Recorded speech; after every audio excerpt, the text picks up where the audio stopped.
sit down and talk with that man.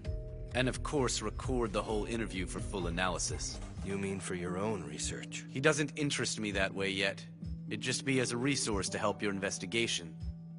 If Makishima was here eating breakfast with us, what do you think he'd talk about? Well, let's see. He'd respond with quotes from Michel Foucault or Jeremy Bentham. That'd be his rebuttal to your quoting Max Weber's Economy and Society.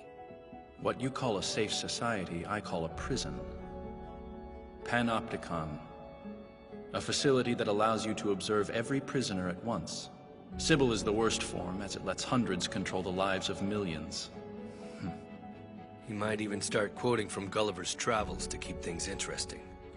He's a cynical man with a peculiar sense of humor. I see. He enjoys satirizing the rapid pace of technology.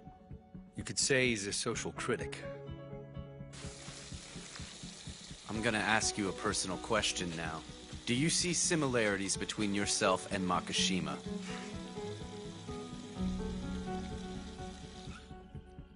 He has some traits I understand. But I know nothing about his past or upbringing. One thing I am certain of, though, he must have gone through a hell of a turning point sometime in his life.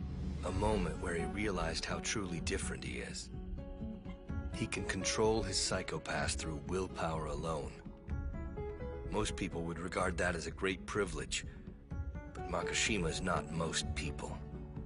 Instead of excitement, I think he felt something more like alienation. If you grow up in this society and the civil system doesn't acknowledge you, isn't it basically saying you're not a human being? Like the child none of the other kids ever want to play with. Makes sense.